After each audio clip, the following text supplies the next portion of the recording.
Subhash sir, Yeah. am I audible? Yes, ma'am. Tell me. Sir, so according to the minute to minute, I was just going through once again. Yeah. So it says that first I will give a brief introduction about our eminent speaker today, Right.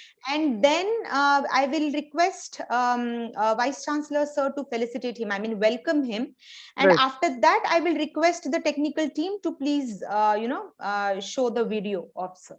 Right. Right, ma'am. Right? Okay. So, Okay. so in introduction, you can Yeah. mention about our eminent guest also, and the other dignitary also, like Vice Chancellor sir, Registrar sir, Rahul sir, and Bade Sahab is also for no.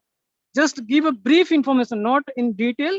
Sir बहुत Welcome. Brief किया है, Yes, बहुत yeah. ही ज्यादा brief किया but है. आपने welcome सभी को करना है, बाकी लोगों को भी या वेलकम. मैं क्या करूंगी, पहले ही सेंटेंस में ना have written that I extend a warm welcome to honourable guest today, then I will speak revered professor doctor Vishwanath Karad sir, respected professor Rahul Karad sir, and respected Dr. N.T. Rao sir, with all pro vice chancellors, director, deans and my faculty members. Right. Right? Okay. Oh, Okay. Yeah. thank you. Yeah. Smita ma'am, some changes in the creative, so make sure the latest creative will come to you from Shruti madam, and that creative you can use only. You can just keep in touch with Shruti madam. Yeah, I've received the creative. I'm just working on the YouTube live streaming, okay?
Smita ma'am, till the time, if possible, you can just display the creative right now.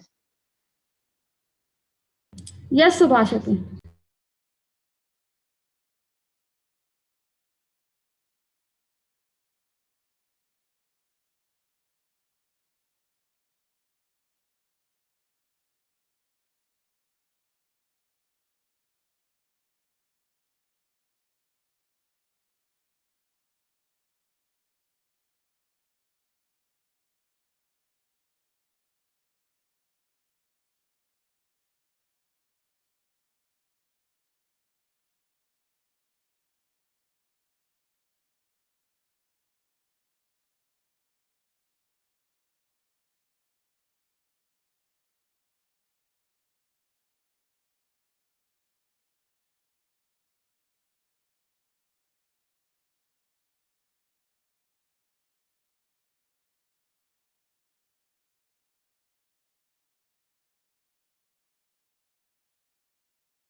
Smita, just rename your name MITWPU as a host, not co-host, host. Your name is coming on the host. So you can just rename MITWPU.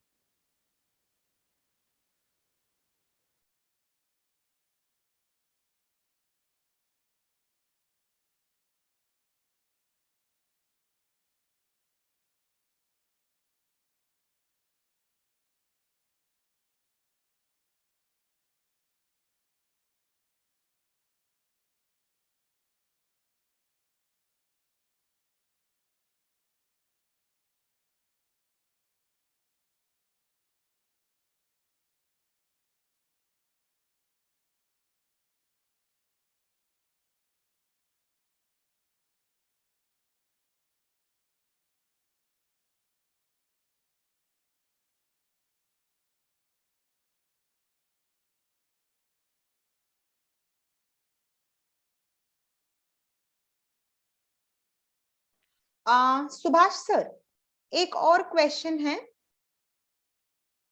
Can you hear me? Yes, ma'am. Tell me. हाँ, as I received one message from Sachin sir that maybe Karat sir won't be speaking in case if he doesn't. Still, are we going to play the dome video? That time I will convey you till the time you can run as per minute to minute. I will update Okay. you in ठीक है, middle. ठीक है, done. Okay.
शुभा जी मेरा आवाज clear है?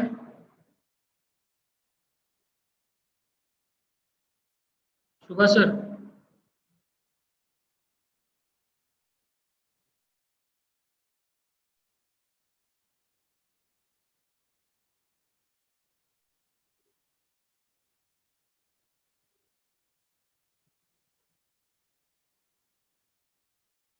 शुभा sir, yes, hello. आवाज clear है मेरा? हाँ, क्लियर है संजीव। ठीक है, थैंक यू। हाँ।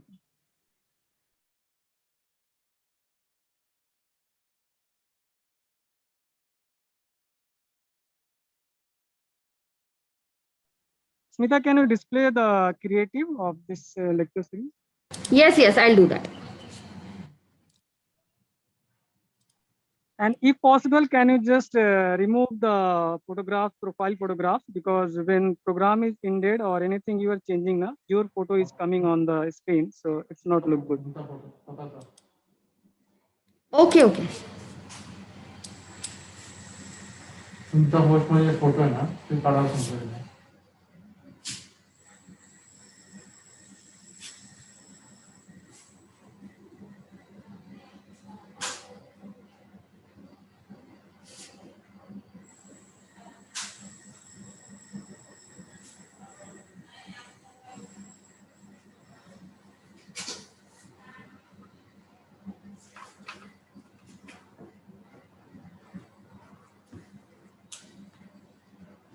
दिसतोय का?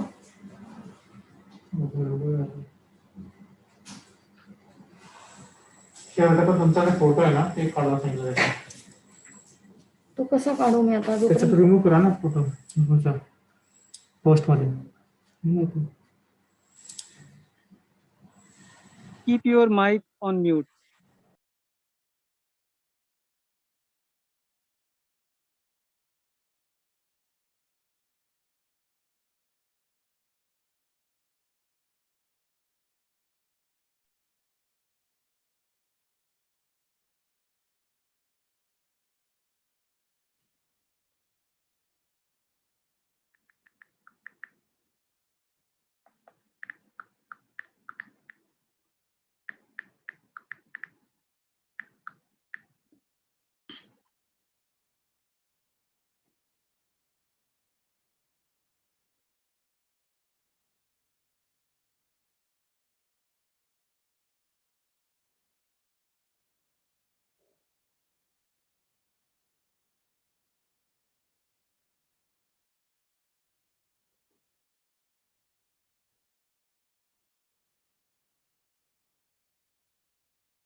Good evening, sir.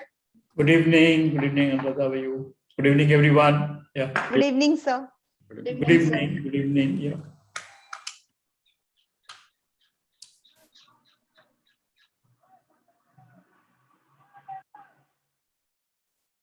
नमस्कार sir, Ramji sir.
Good evening, VC sir, Ravi Chitnis. Good evening, Ravi. Good evening. Please hear from the IT team, please. May I know who is there from the IT team? May I know Good afternoon, sir. This is Smita Patil here. Smita, good evening. Is it possible for us to mark, give me the names of the people who are present at 4 o'clock? Yes, sir, sure. At 4 o'clock and at 4:05. Okay, sir, I'll just check and let you know. It's now 4 o'clock, just about a minute to go. Maybe you can take attendance at 4 o'clock. And at Sure. 4:05 also you take an attendance and let the PC office have those names. Sure, sure. Now and after 5 minutes from now. Rita ma'am, now you can remove the creative. So guest has joined. We are going to start the program in sharp 1 minute. Priyanka ma'am, ready to. Yes, sir.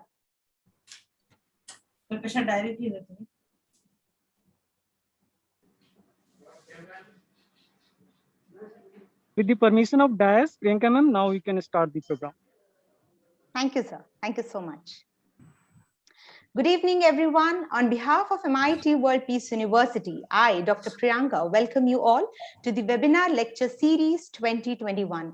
I extend a warm welcome to our distinguished guest for today, Honorable Shri Ramji Raghavan Sir, Revered Professor Dr. Vishwanath Karad Sir, respected Professor Rahul Karad Sir, and respected Dr. N.T. Rao Sir, with all the Pro-Vice Chancellors, Directors, Deans, and my faculty members. I now request the technical team to please play the national song. Over to the technical team. Vande Mataram, Vande Mataram, Sujalam, Sufalam, Malayaj Sheetalam, Shasya Shamalam Mataram, Vande Mataram, Shubhra-jyosna pulakitayaminim, Pulla-kusumita dhrumadala-shobhinim, Suhasinim, Sumadhura-bhashinim, Sukhadam Varadam Mataram, Vande Mataram, Vande Mataram.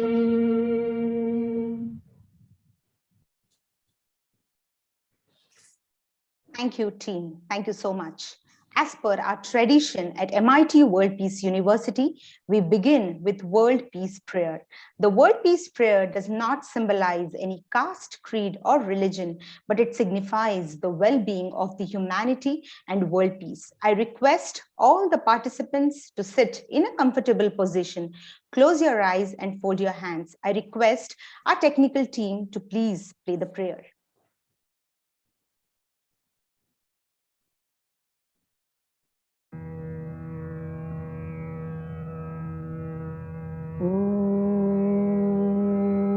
Namo Jiyadya Veda Pratipadya Jaya Jaya Swasamvedya Atmarupa Devatuti Ganeshu Sakalartha Mati Prakashu Mane Nivrittidasu Avadhari Bodhi Gurur Brahma Gurur Vishnu Gurudevo Maheshwara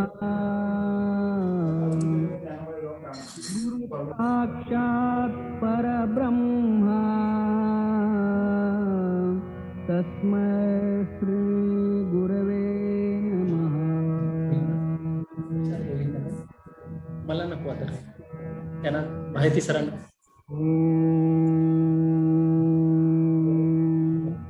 पूर्णमदः पूर्णमिदं पूर्णात् पूर्णमुदच्यते पूर्णस्य पूर्णमादाय पूर्णमेवावशिष्यते.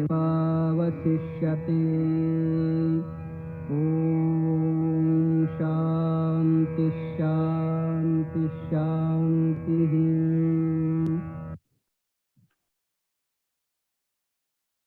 Thank you, technical team. With 2020 now behind us, I'm sure many of us are breathing a sigh of relief. In the business community, 2020 became about surviving, adapting, and navigating what suddenly became a brand new landscape. The challenge for leaders will be the way they innovate, collaborate, and optimally execute for the benefit of all. To speak about today's COVID challenge and tomorrow's leadership opportunities, we have with us today Honorable Shri Ramji Raghavan sir. We are immensely grateful to you, sir, our eminent guest for today, who was also closely associated with MIT WPU. Sir visited our campus in person to address the National Teachers Congress in 2016. It's a pleasure having you again in the new normal, sir. Sir is a social innovator and entrepreneur. He's the founder, chairperson of Agastya International Foundation and the chairperson of Navam Innovation Foundation, both non-profit organizations. Sir has served as a member of the Central Advisory Board of Education, Government of India. Sir is also a well-recognized public speaker and is an authority on various key subjects of national and international importance. He has also addressed all the stakeholders of the society on curiosity, creativity, innovation, and leadership. I now request our very own Dr. N.T. Rao, sir, Vice Chancellor, MIT World Peace University, under whose leadership and stewardship the university is looking towards a progressive graph each day, to please welcome our eminent speaker for today, Shri Ramji Raghavan, sir. Thank you, Priyanka. Good evening, everyone. A special good evening to Shri Ramji Raghavan.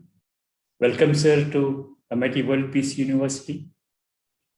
I just learned that you visited us 4 years ago, or maybe if it's 2016, it must be 5 years ago. And in these 5 years, MIT World Peace University has progressed substantially. And definitely with guidance from people like you who are associated with education sector, we'll progress much further and much farther. The fact that you were once in the advisory panel of the Prime Minister of India and sharing with us, it can't be anything more honor for us than this. Now, I would also like to set the context first, because some of our teachers, they may be aware or they may not be aware. So what we thought was like, last 1 year has been difficult for all of us, especially the teachers. It was not easy, something that has been, they needed to align themselves with these difficult times, no matter what, whether they had a choice or not, but still. And they also, it's not that they're just teachers coming online and just teaching classes. They also had their roles, their mothers, their say fathers, their sons, daughters, and then their families to take care. And then at the same time, university also trusts them with the responsibility to make sure that each teacher talks to one set of 15 students twice a month. So we thought mental well-being of students also is very important. So we have been doing that. They have been performing so many roles. But suddenly, a question comes, are we doing something for the teachers? What is that we are helping them? Did we give them some space? Are we giving them some opportunity to update their knowledge, or say maybe their mental well-being, or say emotional well-being? So how do we do that? So I thought this idea comes from that. I think our executive president, Shri Rahul Karad sir, was asking, Rahul sir, you were saying that let's do this for students, let's do this for students, let's teach them, let's adopt this technology, let's get them placements, let's get them motivational speakers and all that, fine. But what about the teachers? What are you doing for the teachers?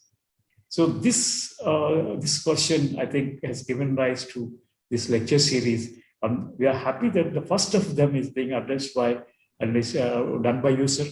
And we have with us all the teachers. We expect that by every alternate week, we would have speakers from different walks of life coming, telling the teachers. It's not necessarily that we should be having the domain knowledge. If you see the theme, this theme was suggested by our executive president, Rahul Karad sir.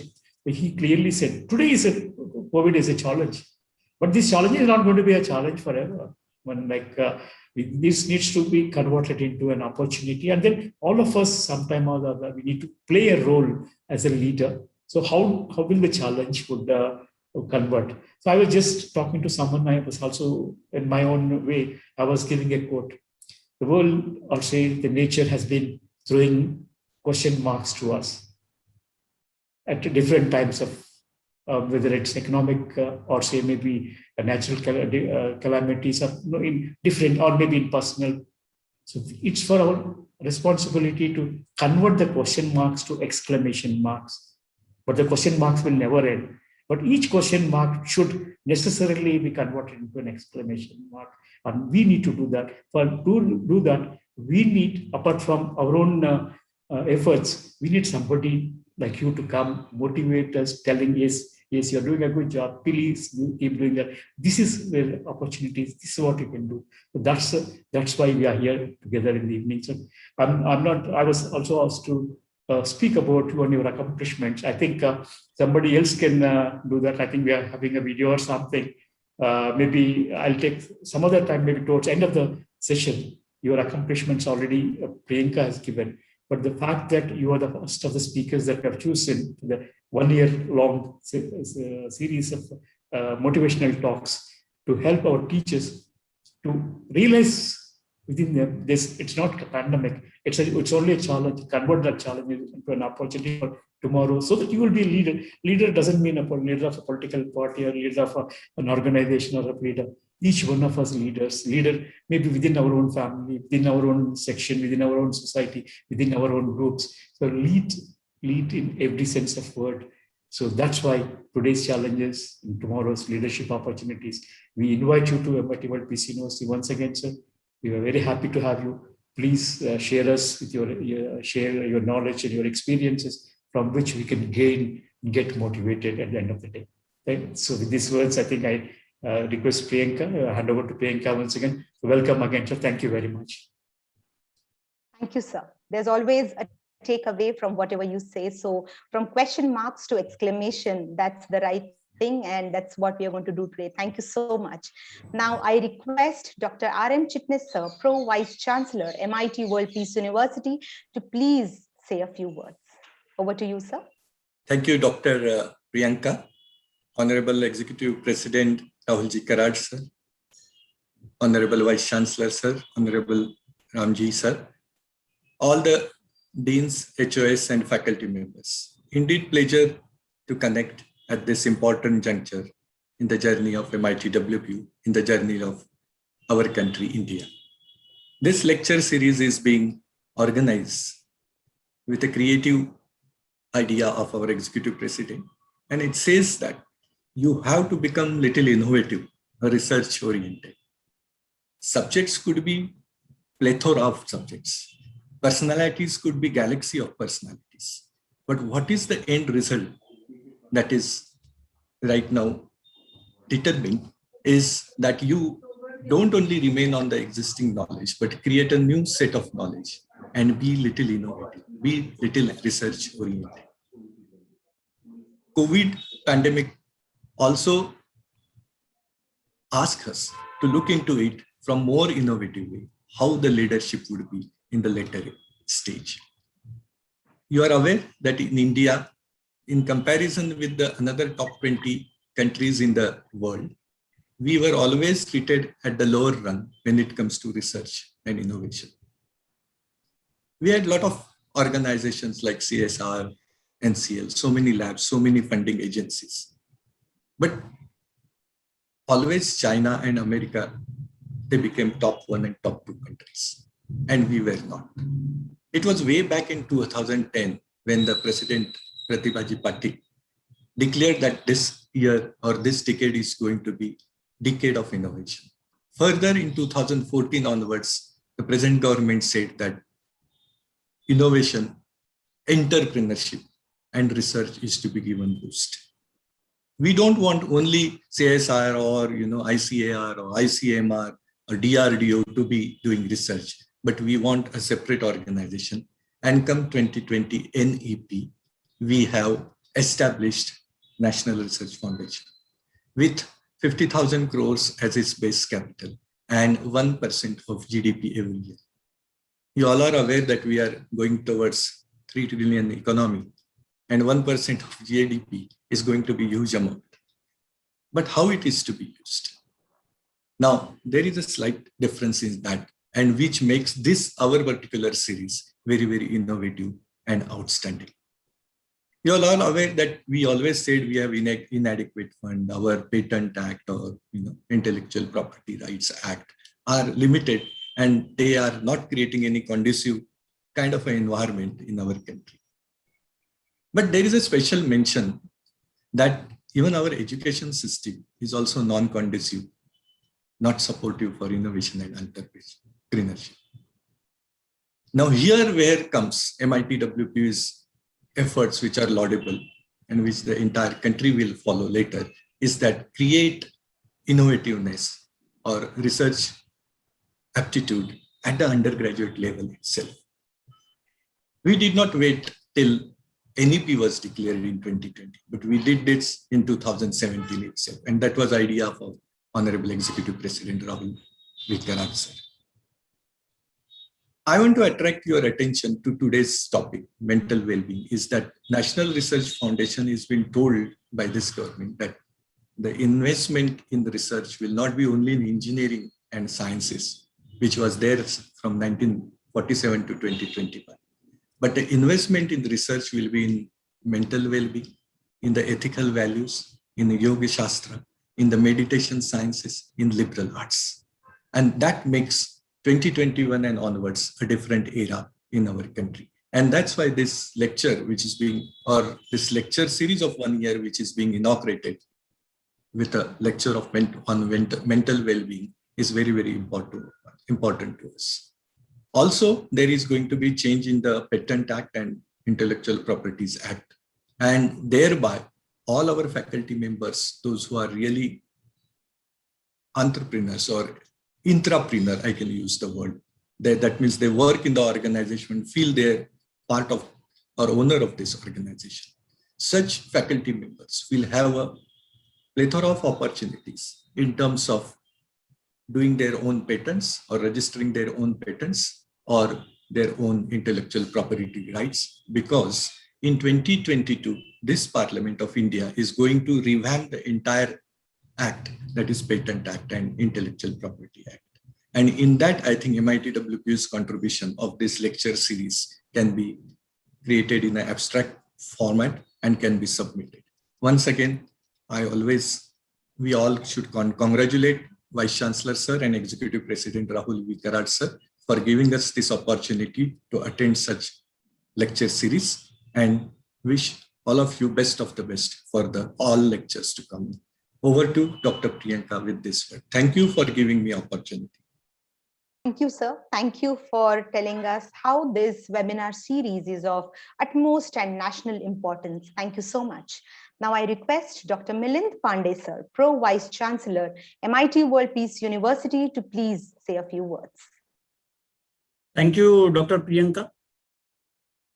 A very good evening to all of you. It's a great occasion to welcome and receive Honorable Sri Ramji Raghavanji. I remember 2 years back, we had an interaction with ICER and Augusta International Foundation. Even we invited Augusta International Foundation at the Science Festival at Latur, the rural base. There was a complete stall, and we experienced the small practicals, the mobile lab vans, and the science centers they projected in a very beautifully at the Science Festival at Latur. I would like to give you, it has been rightly said by Peter Drucker. He said the best way to predict the future is to create it.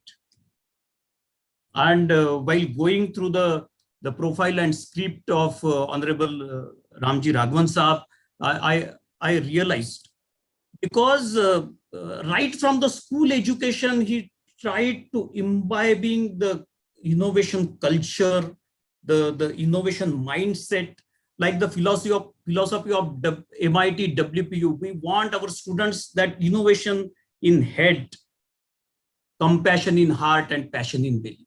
There has to be complete coordination between the head, hand, and heart. So this is all is required for the innovation concept, innovative culture. I remember Honorable Prime Minister was saying that building an education innovation system, ecosystem, and entrepreneurship ecosystem for new and self-reliant India. Nava or Atmanirbhar Bharat. And that is what he said. He also said the IT plus IT is equal to IT. We want this information technology plus Indian talent is equal to India tomorrow. And what that innovation culture has to come. Today's topic is very relevant to today's COVID challenge and tomorrow's leadership opportunity. So what are those COVID challenges? So how we can manage the healthcare technologies for the common man in new normal? So these are the various innovative concepts started coming up. So IoT and healthcare, AI and healthcare, medical sensors and healthcare. So different type of concepts are coming, the different types of startups are coming in how we can support the common man, how we can reach to the public health. And this lecture will certainly give all those dimensions, how our students will emerge as a leader of tomorrow. And looking forward for many more lecture series like this, and the outcome of all these type of lecture series is certainly outcome based. Some startups, some novel idea, innovative idea will come from the discussions and deliberations from this. I would like to conclude with the very famous quote of J.R.D. Tata. He said, the quality is first engineered only and then it is inspected. This is all for our faculty members to get this thought of innovation and incubation. Thank you so much. Thank you for giving me the opportunity. Thank you. Thank you, sir. Thank you so much for bringing in entrepreneurship, innovation to make a better India for tomorrow. Thank you bringing in for so many different dimensions and aspects. Thank you so much.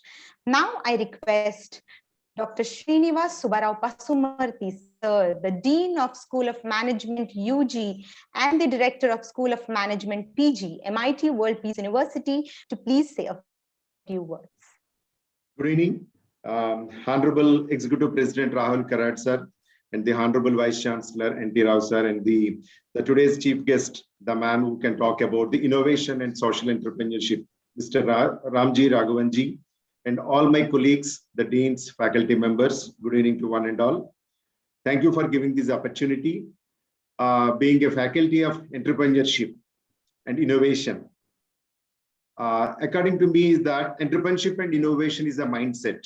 It is a both sides of a coin. In today's industry, people say about that, innovate or perish. Innovation is the one of the important quality of a leader, because now innovation is entering into the all fields. In that, entrepreneurship and innovation are two common concepts today in the political discussion and are often mentioned as the conditions for economic growth and sustainable development.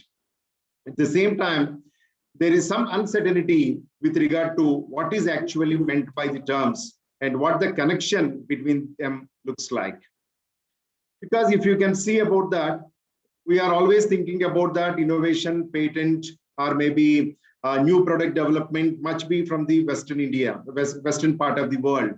But in the Eastern part of the world, particularly India, in the ancient India itself, who have innovated many things, the idea of zero, the decimal system, the numerical notations, binary numbers, the theory of atom, the plastic surgery, the cataract surgery, Ayurveda, and Chakravala method of algorithm, all these are invented long back by the Indians without using any of the computer and a calculator in that.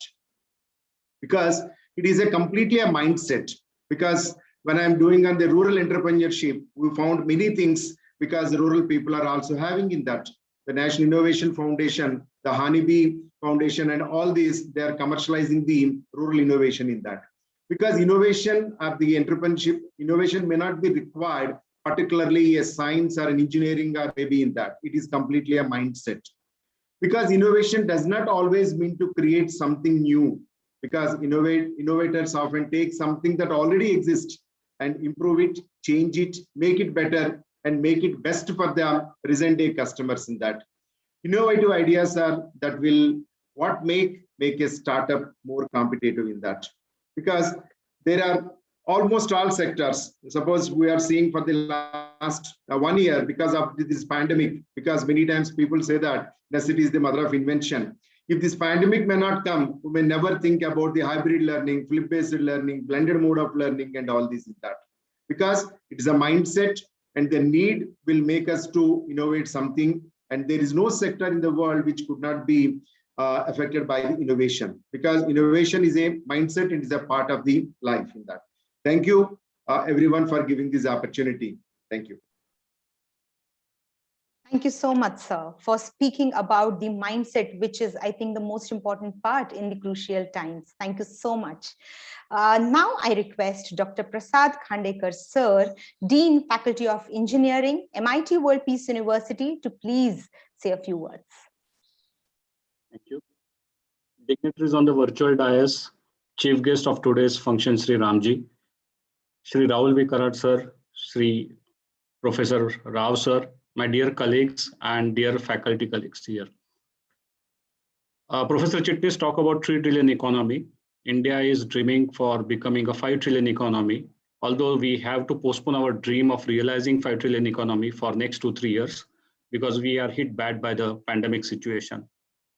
If India is to reach and realize the dream of 5 trillion economy, we have already lost our burst of manufacturing to China and South Asian countries.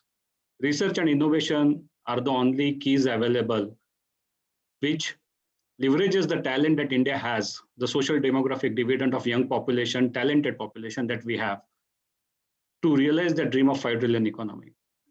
Many of us may not be aware that our executive president, Sri Rahul V. Karad, sir, is a president of Knowledge Commission of the oldest Chamber of Commerce, IMC, where founder member was Sri Mahatma Ji Gandhi. And through that channel, sir is trying to connect 3 important dots in India, that is government, industry, and academia. And if these 3 dots are properly connected, then we are sure that the research and innovation will take us to the developed country and help us realize the dream of 5 trillion economy. What has worstly affected in the pandemic times in last 15 months or so is that the researchers or the innovators do not get access to the equipment and the facilities to generate the knowledge.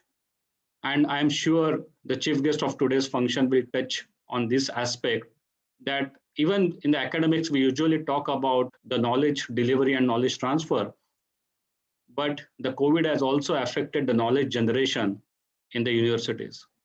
And as a researcher, as a teacher, I am little worried how this is going to further delay of our realizing dream of 5 trillion economy. So with these few words, I would stop here. I am eagerly waiting for listening to our chief guest today. Thank you so much.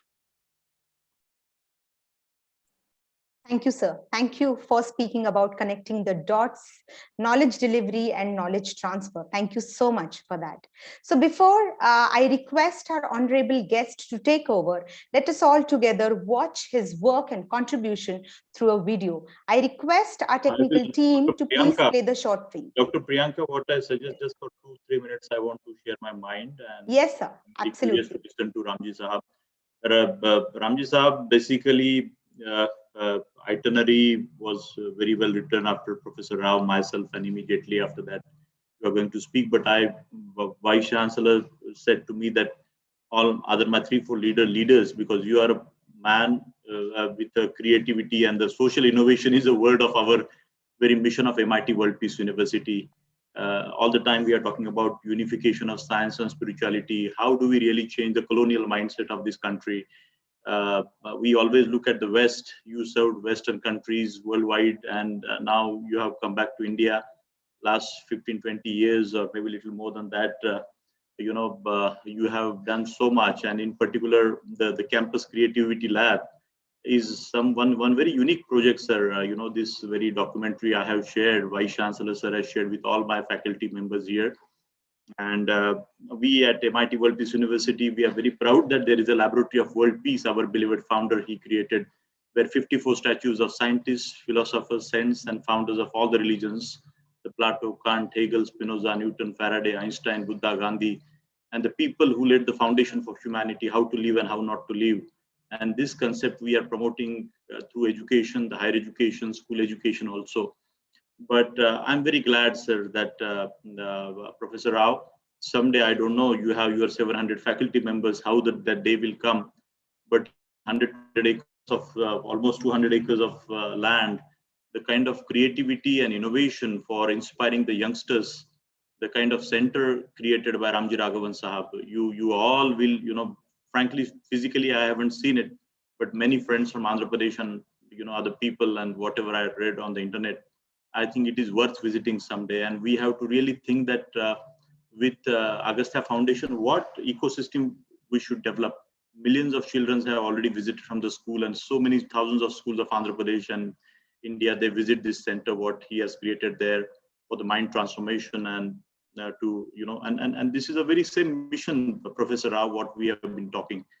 So all my academic leaders, Raghavan Sahab, all 700 faculties, recently we said for the social innovation, we have, opened 700 accounts, and we have given some fund of 1 lakh or 2 lakh rupees. We said, you generate the funds from outside, your own funds, and with the help of the students of higher education, interdisciplinary, you come out with some innovation, some such thought process, and that product, then further the commercialization and so many things.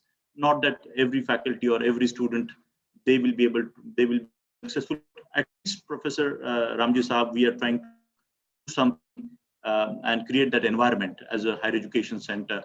But I'm confident that many such creative ideas already where we could germinate with the help of my faculty last 4 decades in my engineering college, other colleges and other institutions.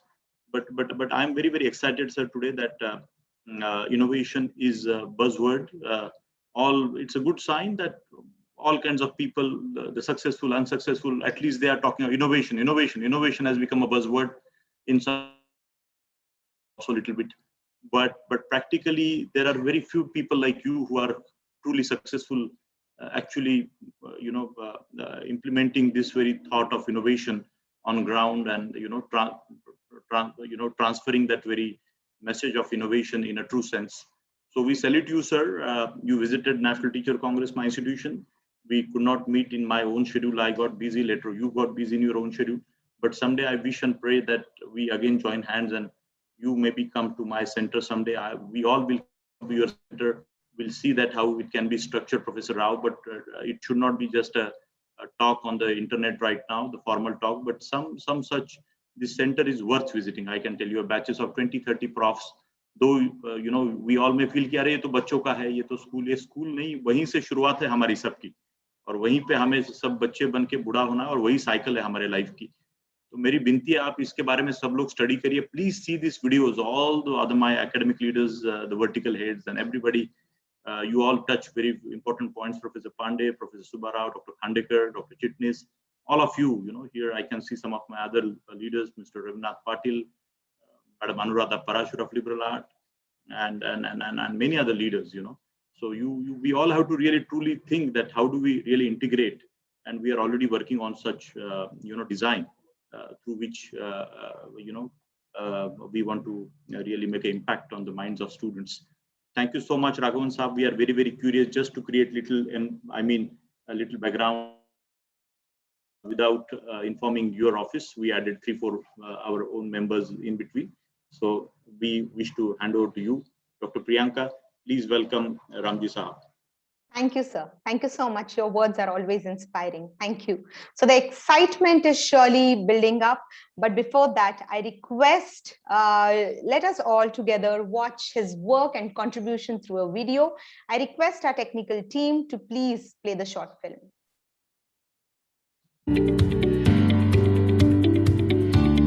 Honorable Shri Ramji Raghavan is a social innovator and entrepreneur.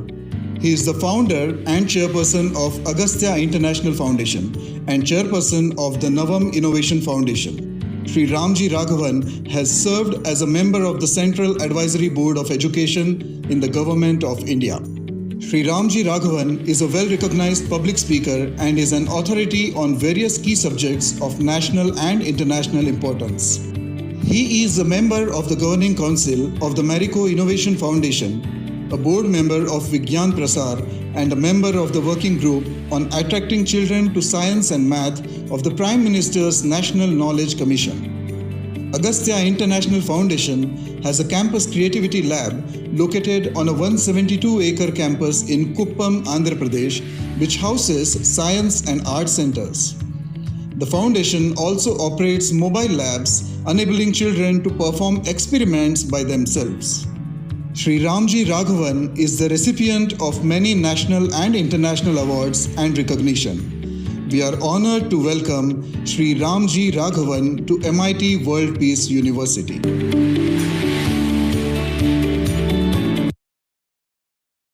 Thank you, technical team. With this excitement, we can't wait more to hear to our honorable guest, Shri Ramji Raghavan, sir. Over to you, sir. We welcome you and thank you so much. Over to you. Thank you. Thank you, Priyanka. Thank you, Rahul Karad Saab, for inviting me to address all of you. It's a great honor. And thanks to all the dignitaries. Their ideas have given me some new thoughts, which I suppose I now have to address. Let me say that I'm going to talk from personal experience because I don't want to theorize. I'm not writing a book or creating new concepts. So from my personal experience, from the experience of Agastya, I will draw some learnings and lessons which might be of use to you as a teacher or administrator or leader and so on. So when we started Agastya in 2000, actually it was 1999, to Rahul's point, one of the first things one of the trustees told me, the former chairman of India's Atomic Energy Commission, Dr. Iyengar, he said, Ramji, whatever we do, let's not be a copycat. And I said, what do you mean by that? And he said, look, in India, we have been copying things all the time. There's very little stuff that we have done on our own, innovative or creative or original. Now, there are some examples, but very little. So whatever we do, let's try and build that knowledge from here. And I said, give me an example. He said, look, he was from Kerala. You know, if you really study how the water goes up a coconut tree, that huge height, there are lessons from that you can apply in technology. Coconut trees are endemic in Kerala. But has anyone bothered to observe that, study it, draw ideas from it, and do something? So there is so much knowledge around, surrounding you, that if you're just more observant, you can actually begin to create an ecosystem that promotes innovation. So he said, let's not be a copycat. So we had a discussion on who is an innovator, who's a great problem solver, creator. And we came up with a model. We said great innovators creators tend to be very observant. They see, they sense from ordinary things more than the average person does. Why? There's a whole literature on that. Okay. C.V. Raman looked at the blue sea and asked, why is the sea blue? And they said, well, we know why the sky is blue, so it reflects that. And he said, something else is happening. So there was an observation. And from that came the Raman effect and a Nobel Prize. So there are many, many, many such cases in science, the arts, and business, where things have come from close observation. So we said how to observe is very important. Experimenting, because no one knows the answer unless you try things out with your hands. Experiment. In Einstein's case, it was a thought experiment. But in most of our cases, it's about doing something, trying it out, seeing if it works, how to make it work better. If you don't do that and just say, tell me what to do, you're not going to be an innovator. So experimenting, the process of discovery. And then we said assimilation and learning how to connect the dots of things that don't appear to be connected.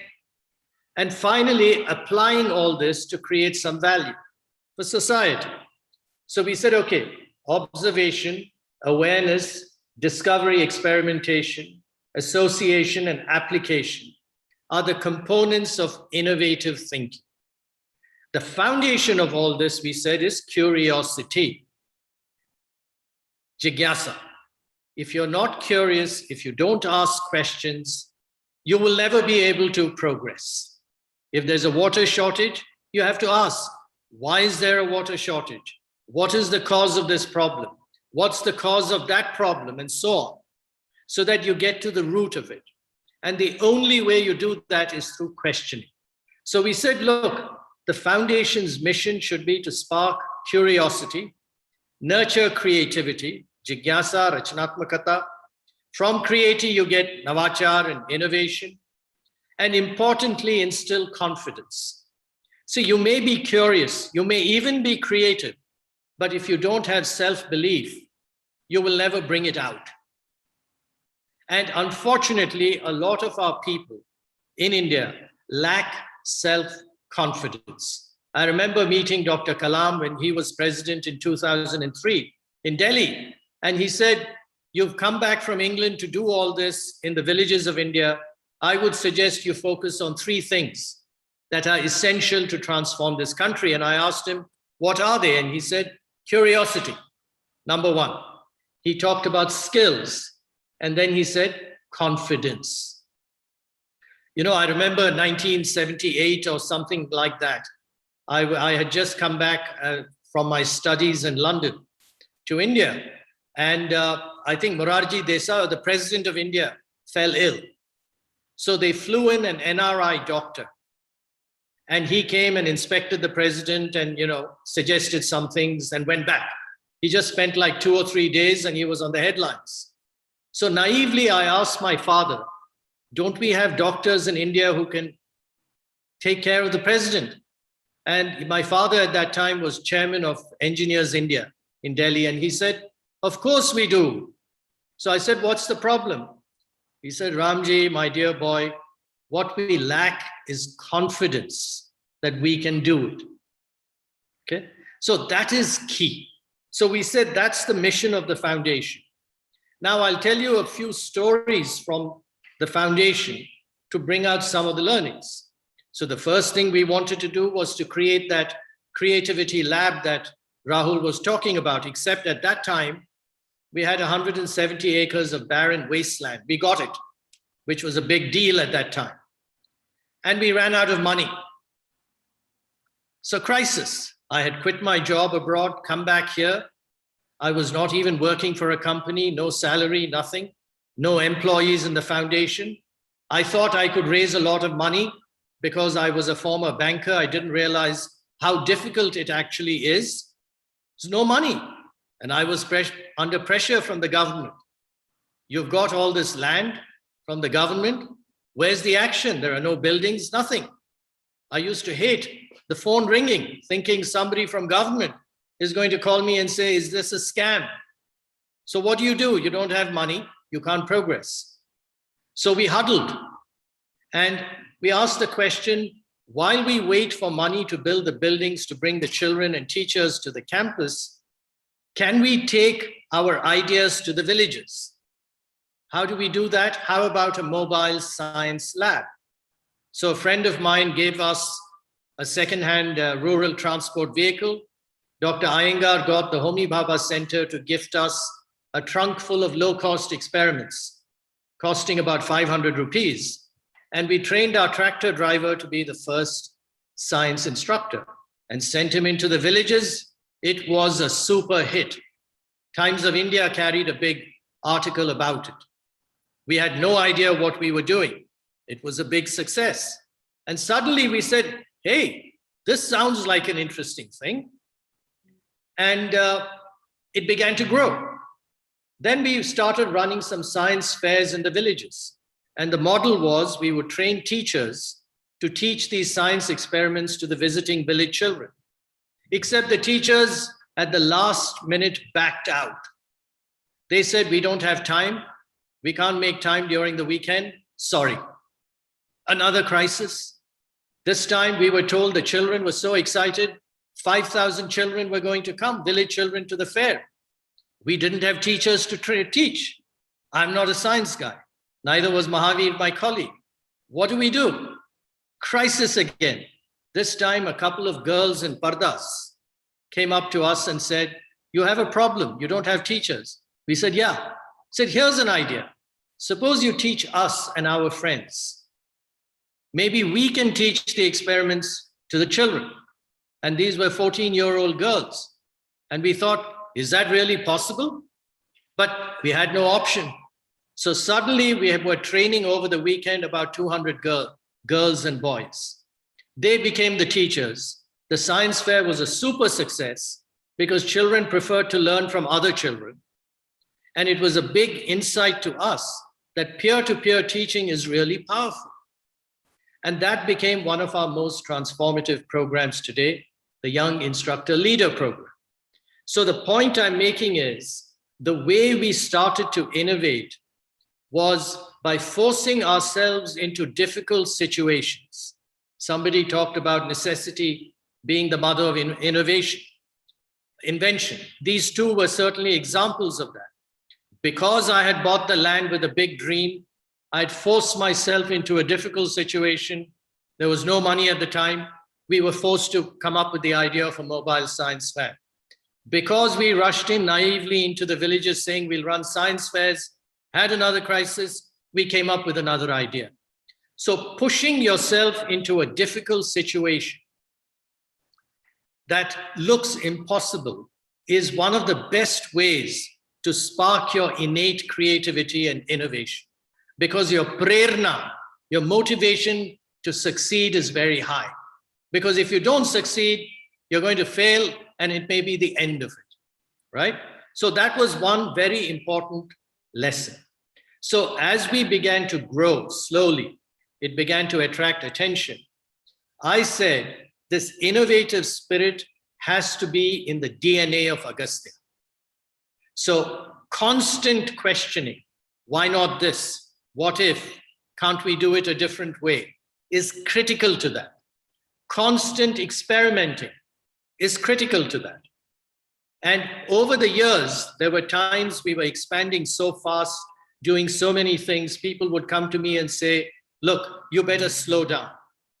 Ye theek nahi hai. Quality will suffer. We are expanding too fast. Too many projects.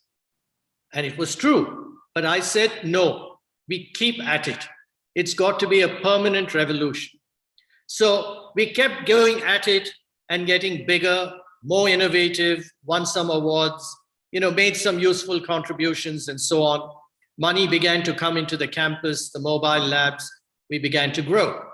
So when we started Agastya, I said we should hit at least 15 to 20 million children we must reach in the next 20 years. At that time, we had reached 0. 20 years later, we found we actually had reached 16 million children. So we'd achieved a goal that we had no idea how we would achieve it. So all of this is going on before COVID, highly innovative. usual ups and downs, many new projects. And then I said, look, the vision is a creative India, an innovative India. That cannot happen. We were reaching 1 million children directly every year and 1 million indirectly. That's a big number, but India has some 300 million children. So I said, this is not good enough. Can we convert Agastya, the organization, into Agastya, the movement, which is very different? It has to become an Andolan for learning in a different way. And we had a lot of discussions, etc., etc. And then COVID hit us. When COVID hit us, the government was going to announce a lockdown, I forget, last year in March or sometime. We were all nervous, and we were organizing some sessions for teachers and so on. And I told some people, I think we should just close Agastya down. And they said, there's no need to. It's too early. The government hasn't announced a lockdown. And I said, look, I just had a thought. I have a 25-year-old daughter. She's an artist. And I said, in this environment, even though the government hasn't announced a lockdown, would I send my daughter out into a village or a town or a city to go and meet 100 children or 200 teachers or whatever and train? I said, even if I felt comfortable, my wife would say no. So I said, I wouldn't send my daughter. If I'm not going to send my daughter, why should I send Agastya staff? I don't think that's fair. So we sat down and said, close down Agastya 2-3 weeks before the actual lockdown. And because of that, we suffered. We didn't interact with a lot of children that we had promised some of the donors we would do and so on. But I said, let's not take a risk. Okay, keep that point on the side. We'll come back to it later. Then, as the next month and a half and so on, we all knew, like the rest of the world, that we have a major crisis. And Agastya in particular, because we are very in-person, hands-on, physical. And all the schools are closing. What do you do? Was I afraid? Was I nervous? Yes. I began to think. And then somebody said, you have to address the staff. Staff doesn't know what the future is. So I did a video, and in that video I said, look, I don't know what the solution is, but here's the point. Every crisis is an opportunity, okay? It doesn't matter what the crisis is. Now, in Agastya's history, I talked to you about 2 or 3 cases where from a crisis was born an opportunity. There were many other such cases. So I said, even here, in this COVID thing, when everything is shut down, there are big opportunities. The question is, can we find those opportunities and seize them and convert them into something meaningful? So I said, look, we are very strong in physical learning. We have done very little in online digital.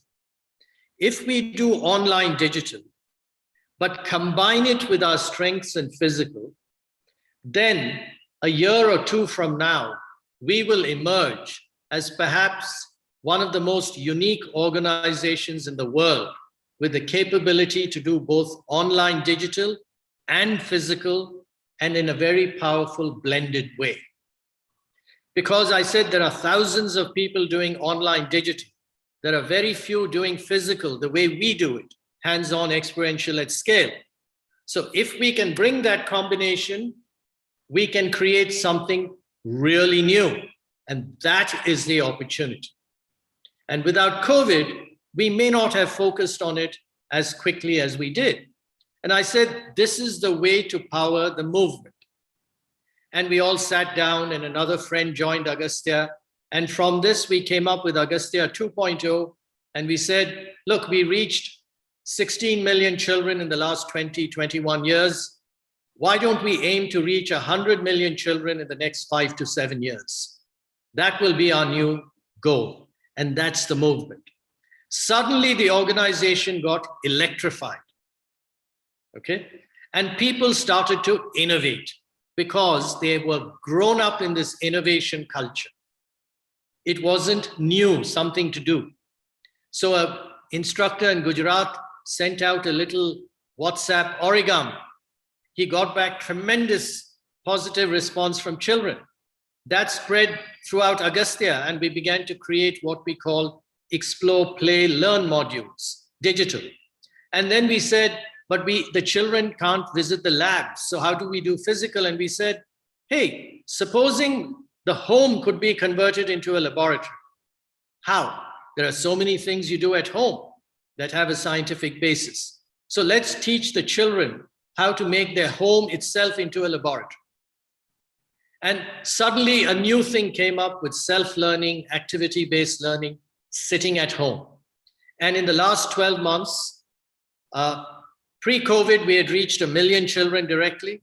In the last 12 months, we managed to reach 800,000 children. We had to take some other difficult decisions because the funding from donors began to crash. So they were spending it on COVID. So what do? We had to take, senior management took the biggest reduction in salaries. And we said, rather than let go of people, let us share the burden across the organization. And we had to ask people at various levels of the organization to share the burden, the lowest sharing the least, the highest, me and my colleagues taking the biggest hit.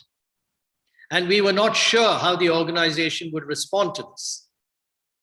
So we went through that very difficult period, a lot of innovation, a lot of new partnerships, and I think it's really going to pay off in the next 6 to 12 months. And after the first phase of COVID, we looked back and we said, what were the reasons why the organization responded so positively and energetically? Because I was interviewed by the INSEAD Business School. They were doing studies of resilience around the world. And they identified Agastya as an NGO, a large NGO that had shown resilience. So he wanted to know what the secret of this resilience was. And the interview is titled, The Secret to Resilience, Curiosity and Creativity. And one of the key things that emerged was the spirit of innovation, which Agastya had been primed for in the past. You know, Chanakya famously said, you must sweat during peace so that you don't bleed during war. What Agastya had done during peace, we had sweated. Many people could have said, you don't need to innovate so much and all, kya abhi zaruri nahi hai. But I said, zaruri hai ya nahi, zaruri hai long term. But even if it is not there, it is a lot of fun to do it. Are kaam mein kuch maza hona chahiye. Aise hum thodi daftar jate hain, 9 to 5, kuch naya nahi kiya hai, haven't done anything new. What's the point? I don't want to live my life like that. So in a sense, we sweated during the peace. And when the war came, we minimized the bleeding. Abhi jang mein, ladai mein, khoon to, you have to shed blood. But it was kept under control. Now we came up with a new vision. Now, you know, recently I read a book about the life of the father of South America, a man called Simón Bolívar. And he actually brought independence to 6 very large countries in South America. Massive, 200 years ago. And the writer says that Simón Bolívar, and he suffered a lot of defeats. You talk about a crisis, major crisis. People dying, losing battles, he himself health failing, everything. But the biographer says that he had one great quality. He was, what the biographer says, a genius of the storm.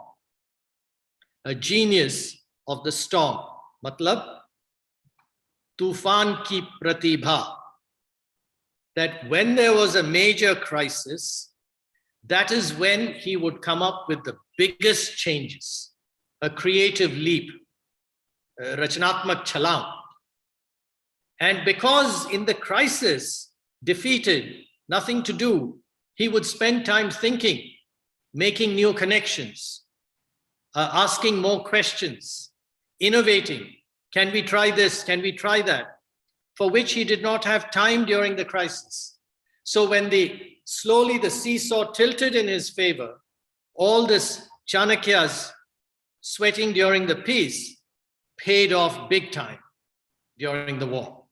So one of the challenges I think we all have, because I ask myself this question, how can you become a genius of the storm?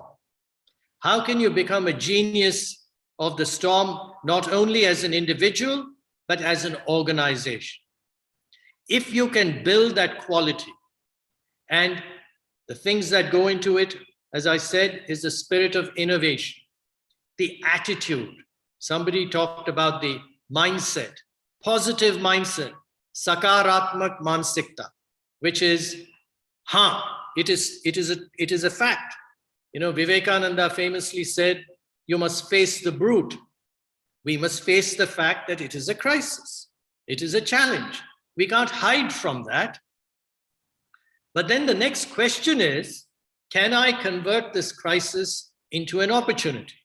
The answer may not be obvious or immediate, but it is important to ask that question, because if you ask that question, not only as the leader of the organization, that is very important, because people are looking to you, but also at different levels that attitude permeates, then people will come up with solutions.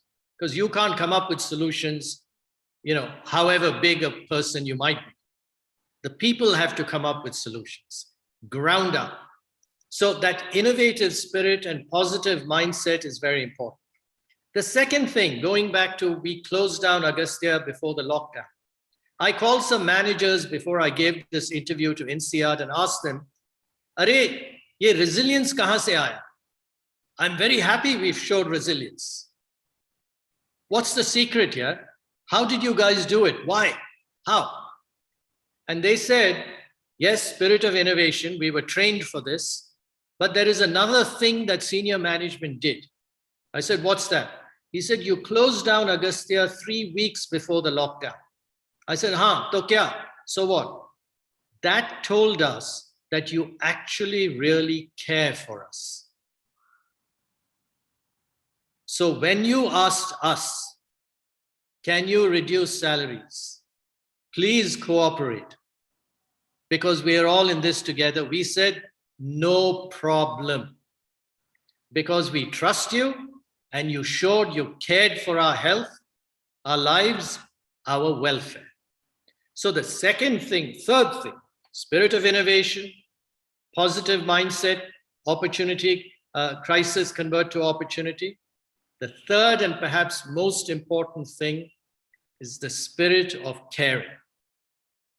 And if that spirit of caring is there, then people feel better, more confident.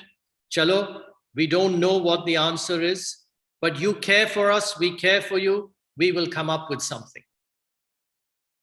And you know, I had discussions with children, poor children, and this is even now, maybe it is even worse. I'm going to speak to some children in North India on Tuesday. These are the kinds of discussions. How are you doing? Are you studying at home?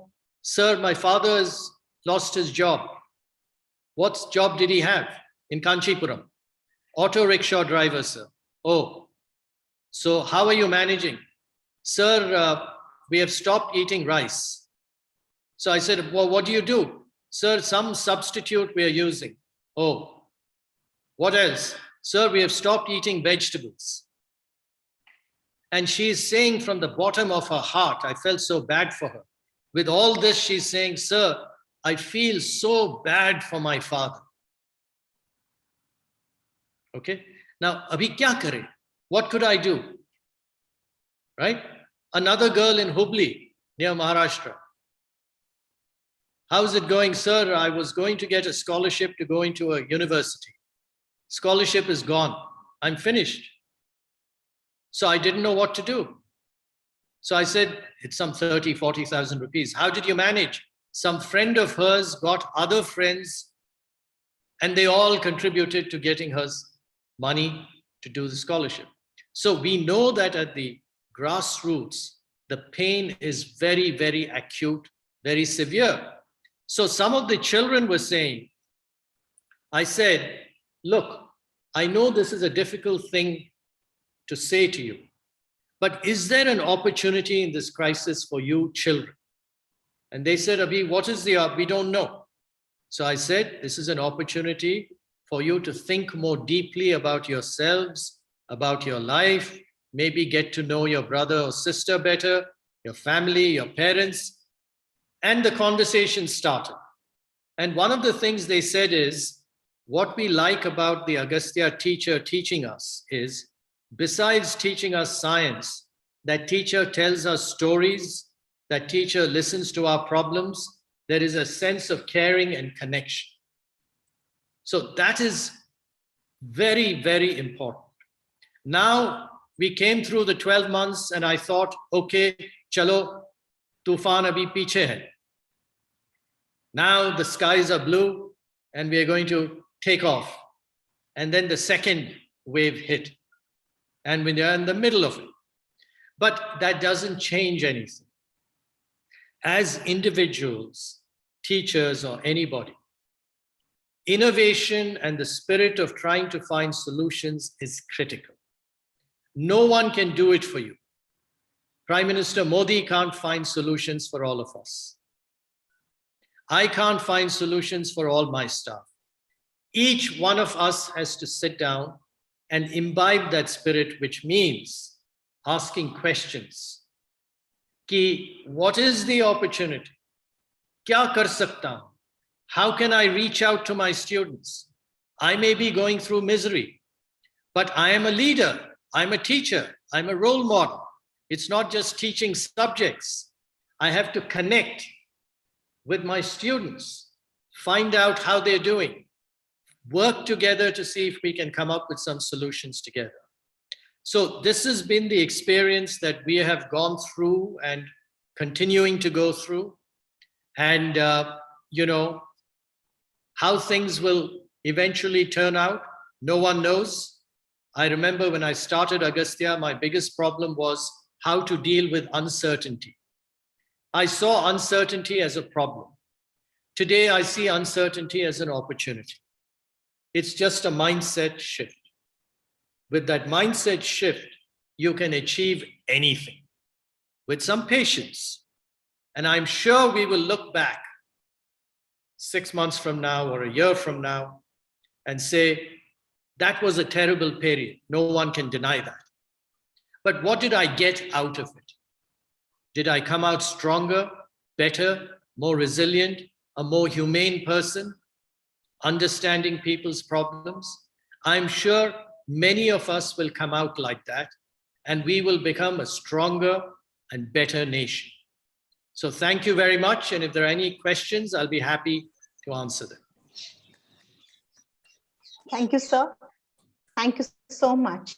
And each and every word was so inspiring and powerful. I think it's so difficult for any person or any anchor probably to, to give a gist of what you said. So thank you for bringing in the word jigyasa, which leads to confidence. Dr. Priyanka, rather, I will suggest all the members to put their cameras on, and if we can stand and give a standing ovation to respected Ramji Saab. Yes, sir, absolutely. What they have done, yes, you know, sir. we have to, I always try and go to the shoes of other people. Right. Fantastic. Thank you, sir. Thank you for this idea.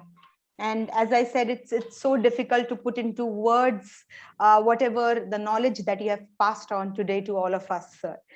From jigyasa to leading it to confidence, from stories to learnings, from bringing up people with solutions, with innovative spirits, for the spirit of caring, and the last thing, connect and collaborate. And the most important thing is how to look at this uncertainty as an opportunity and probably not as a liability. Thank you for all these learnings, sir. And with your permission, I would like to read out a few questions. May I? Sure. Yes, sir. So we have first question from Dr. Prasad Pathak here. Can management teachers join Agastya? Is the first question. Management, you mean as in MBA teachers? Yes, probably he means the same. Can they join Agastya? Yes. Yes. Yes. Yes. You know, we have about 1,200 teachers. Oh. And but they're all people from villages and towns and so on. But yeah, definitely. Okay. Thank you, sir. Thank you so much. Priyanka, I would like to come in here for a moment. Yes, sir. Please. With the permission of our Executive President, Rahul Karad, sir. Actually, I thought I will wait till the end of the session to speak up, but I think I can't wait till that point. I just can't imagine what Ramji had spoken. And how can you even have a target of sensitizing 100 million people? Agastya mission, I mean, it's no longer a project Agastya, it's a foundation, it's Agastya mission. I think we're so inspired, Ramji sir, from on behalf of MIT World Peace University and all my faculty members and all my students and everyone here. We not only applaud you, and if you appreciate, I mean, we would like to, as a token of our appreciation to the works done by Agastya Foundation, we would like to say a token of about 100,000 rupees to the Agastya Foundation. As a Vice Chancellor, I would like to announce that. And thank you so much. Small token, please. Yeah. No, it's very kind of you. Every penny counts. Every penny. Back to you, Priyanka. Thank you, sir. Thank you so much. Absolutely falling short of words now. Thank you so much. So now moving on to the next question, sir, with your permission. We have the next question from Dr. Shraddha Kokne, Faculty of Management, PG. She asks, has technology changed Agastya as an organization post-pandemic? Can you please explain in what ways? Yeah, it has changed in many ways. One is, it's one thing to say, let's go online digital. But all our teachers, the 1,200 odd teachers, they've all been used to physical in-person. So now they have to shift to working from home and doing online digital classes. So there was a lot of training that had to go into it. So one of the changes is they have added tremendous new skills, not just online digital, but how to connect it to the physical. Now, we had many cases where teachers were burning out because they had to get up at 6 o'clock. You know, you have to find different windows to reach these children. So there were lots of challenges like that. And you're getting them to do something completely new, right? Fortunately, most of them are quite young. And most importantly, they were used to doing a lot of things new. So when something else came, it wasn't like suddenly, you know, you've been sitting in your chair for 6 years. Now you have to run a 100-meter dash. You were running 100 meter, you were running 200, you were running 400. Now suddenly you're asked to run up a hill. Theek hai, it's different, but my body is used to running. The muscles are strong, the mental muscles. So I will run, I have to adjust. So it changed. Another way it has changed is, and this is how innovation happens. I called one of our very innovative content creators and asked him, how is this EPL online home as a lab program going? He said, very well. So I said, good. I said, what would you need to improve the home lab? He said, if we can give some additional materials to the children, that would substantially raise the quality of the activities they did at home. So I said, okay, come up with a home lab kit. So he came up with a home lab kit, which we piloted. Now it has been going to about 20,000 children across India, which is not a lot in terms of our numbers, but still, it costs some 500 rupees a kit. And then I said, look, 500 rupees is still expensive. If we want to scale, I want it to be below 100 rupees. He said, that's not possible. So then we said, what about the manual itself that goes with the kit? He says, that is less than 100 rupees, maybe 50 rupees. So I said, can you design it in a way where the manual becomes the activity? And he said, I can. And so you can actually cut things out of the manual and make 3D shapes out of paper. And suddenly you have a 50 or 60 rupee paper-based activity manual, right? Now, this is no technology.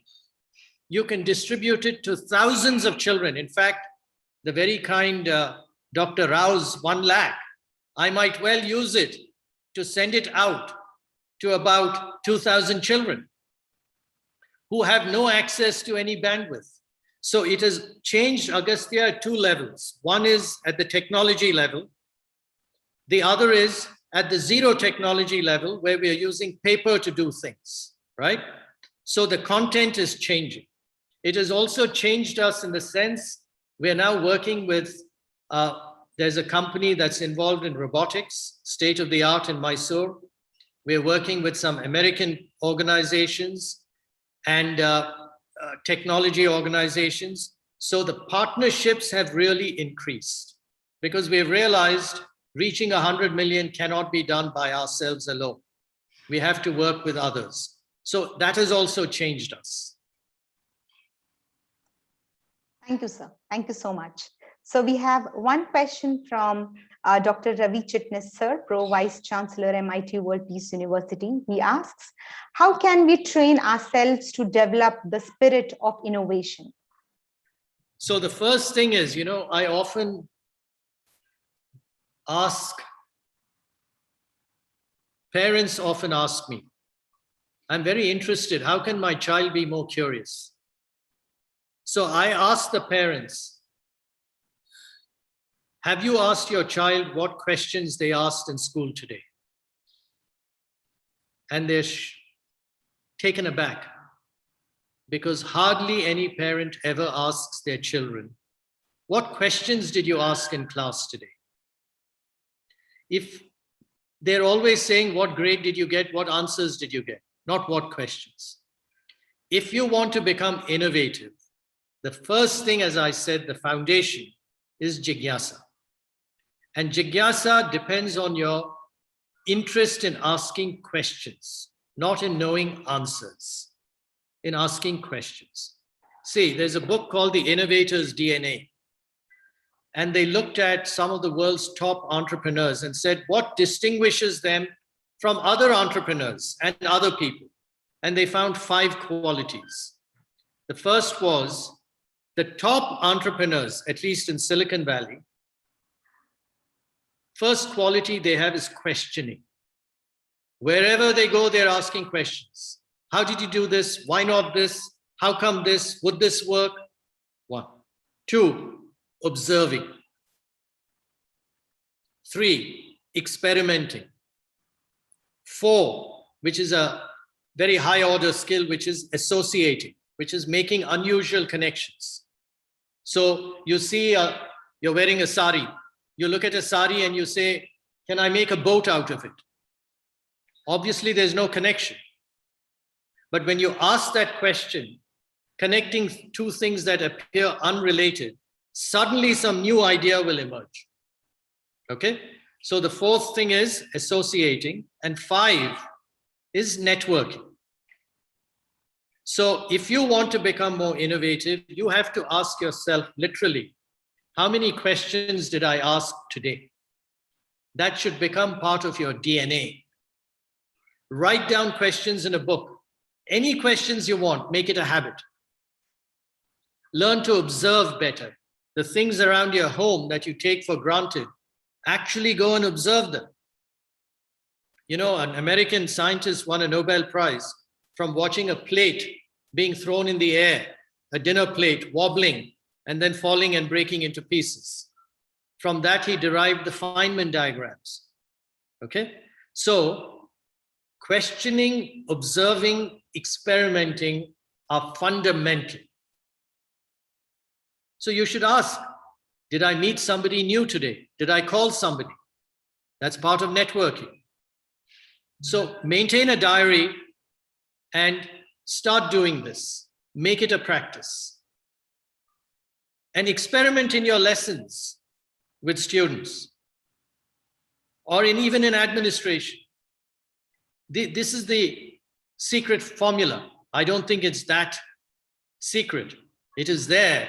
It's just that, as somebody said earlier, Rahul Karad was saying, innovation has become a mantra, but it will not lead anywhere unless you do these things. Shift from yes to why, looking to observing, being passive to learning to explore, being textbook or internet bound to being hands-on, and finally fear to confidence. Those are the behavior shifts that need to happen. Thank you, sir. So we move on to the next question.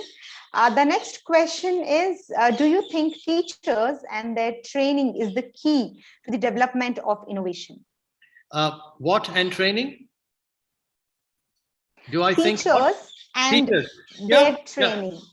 Yeah.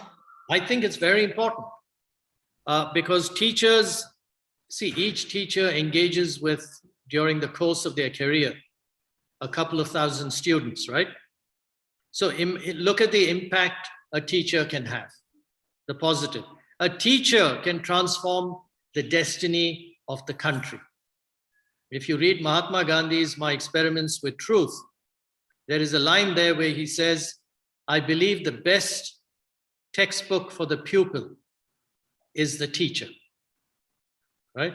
So whether it was Chanakya and Chandragupta Maurya at the highest level, or Aristotle and Alexander, okay? The teacher, the mentor, can transform the thinking and destiny of a child, can be the key, the catalyst. So how you train a teacher, if the teacher himself or herself is not innovative, doesn't see, to be curious, you must have an open mind. You can't have a closed mind. You have to have an open mind. If the teacher has an open mind, training the teacher to think and act innovatively, we have a training program for that, is critical in passing that on to the students and creating a multiplier effect. Yes. Okay. So we move on to the next question now. Dr. Surbhi Razdan has a question posted here. Sir, could you please throw light on how Agastya is using blended model and how Agastya is reaching the underprivileged who might not have access to internet and smartphone? Okay. So for the blended model is we have developed these explore, play, learn modules, and I'll be happy to share them with the person who has asked the question and connect her or him to our person. But basically there are activities in those modules. There's a demonstration of an experiment. Then there are certain activities the child has to do at home, using the home materials available at home, and then communicate back. So there are Zoom meetings and so on. So that's how they do the blended. For children who don't have access to technology, we created this home lab kit, and we have created this new book. It's called Majaz Science Book that we are sending out to all these children, and they can do their stuff and their learning sitting at home. Okay, so we move on to the next question, sir. There's a personal question from Dr. Datta Dange, sir, that is your positive attitude during the crisis also the Agastya spirit rooted in your grooming, the Krishnamurti school? What are the features of that education that we can incorporate in our MIT WPU education system? Yeah, you see, it looks like that person is reading my mind, because after many years, I have started reading Krishnamurti again in the last 10 days. And suddenly I realized I was practicing very little of what he had been talking about. And I'm actually trying to practice it. Now, Krishnamurti was a revolutionary thinker, okay? And he always talked about the answer being in the question. So you must learn how to question. He was a great observer of nature, of human nature and the natural world, right? So, and he was a very creative thinker. So yes, I was exposed to the idea of questioning and curiosity and observation and so on, I suppose, from a young age. And to nature. One of the great things we've done on our campus, we have transformed that barren wasteland into a beautiful ecological park. All of that came from Rishi Valley. It's not my original idea. But Krishnamurti's thinking was not about a scientist being curious. It was about a human being being curious about their own life and learning from that, an inward thing. So yes, it has made a big, certainly influenced my thinking. I can't claim that I'm practicing all that, but it has influenced. And I think it's fundamental. I would bring it in.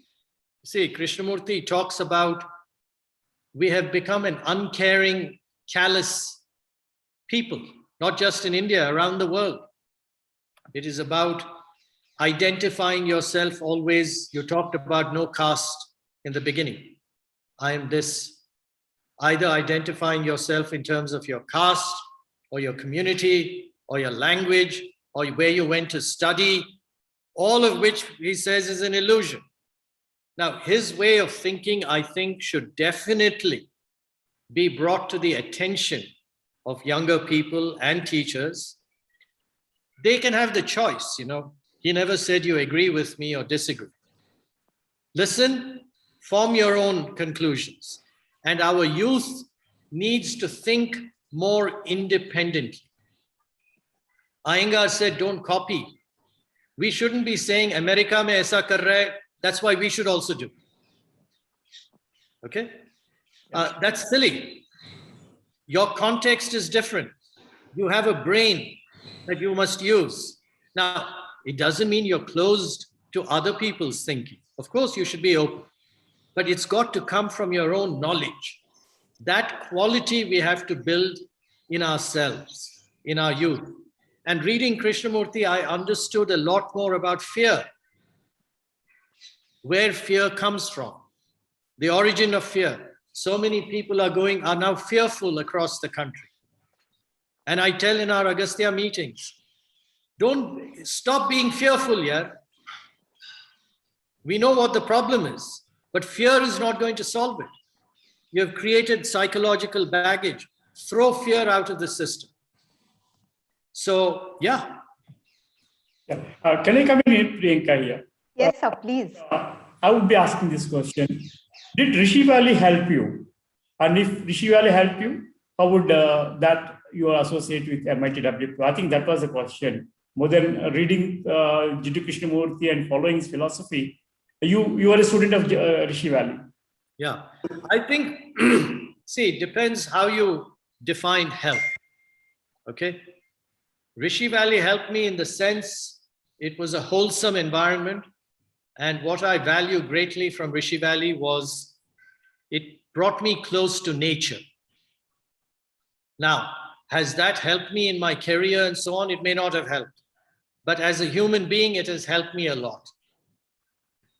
You know, I can get high on nature and it makes me feel good. Okay, I enjoy that.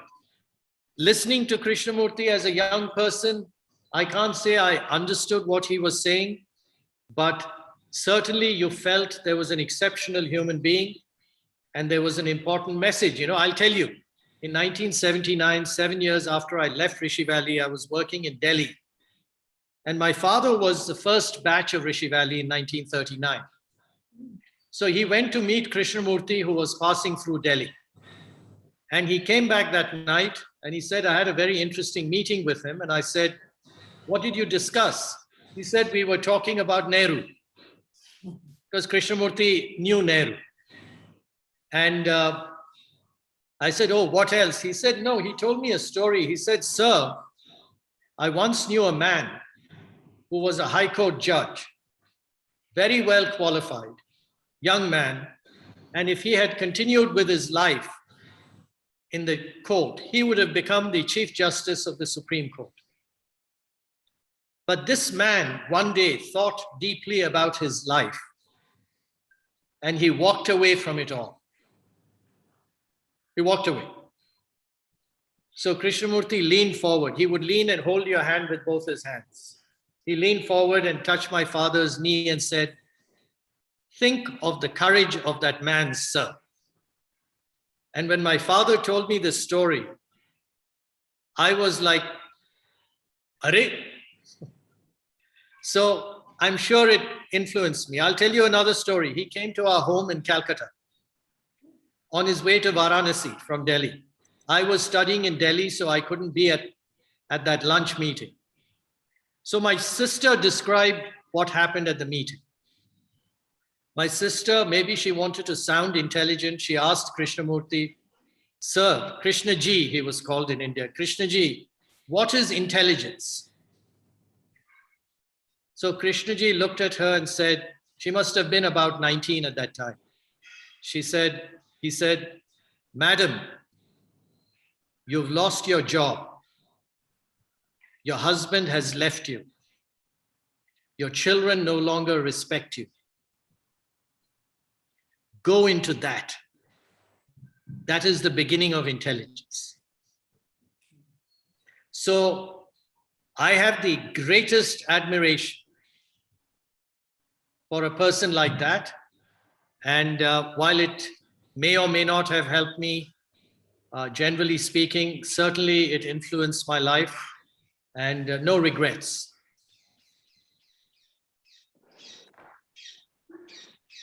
Thank you, sir. Thank you so much. We have a lot of questions pouring in, but looking at the proximity of time, we will have to not take any more questions here. So on that note, as we all move towards the end of this first and very, very interesting webinar series 2021, I request Dr. Suman Devadullah, Head of School of Design, MIT World Peace University, to please present the vote of thanks.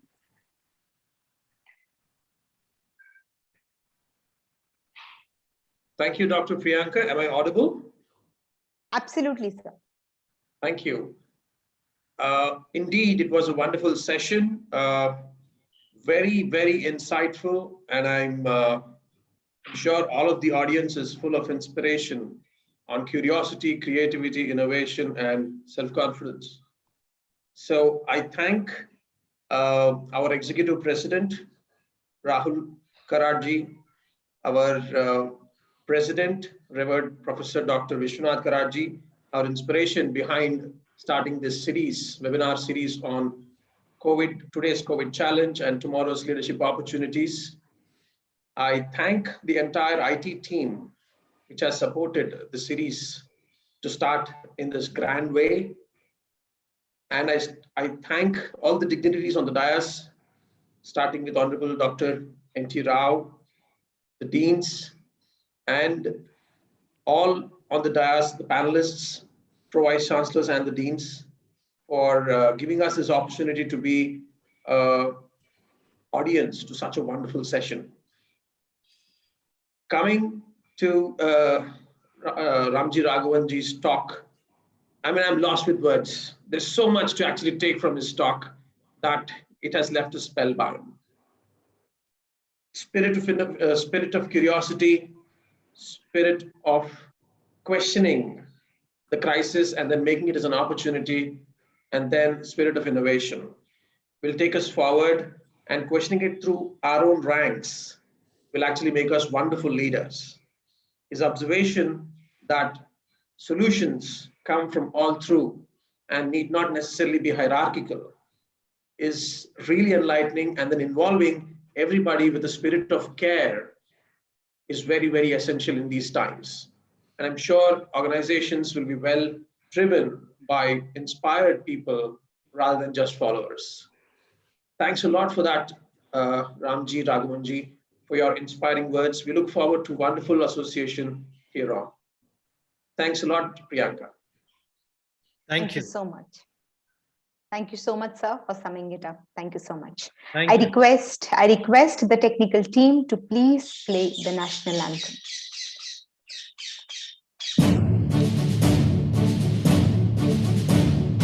Jana Gana Mana Adhinayaka Jaya He Bharat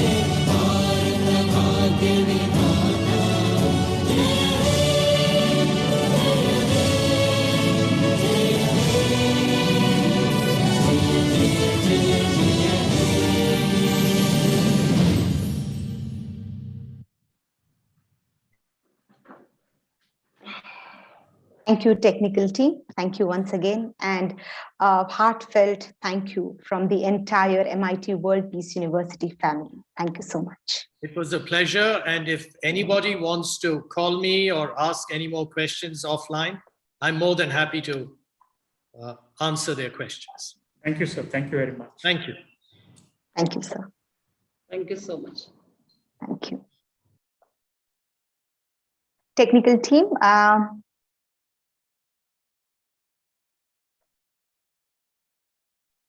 Perhaps we are taking a photograph. Okay. yes.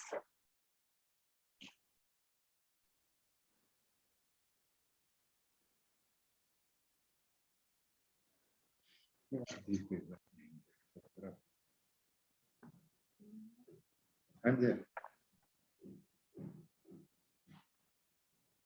Thank you so much. Thank you. First time I'm seeing someone. So technical team, with your permission, should we leave the meeting?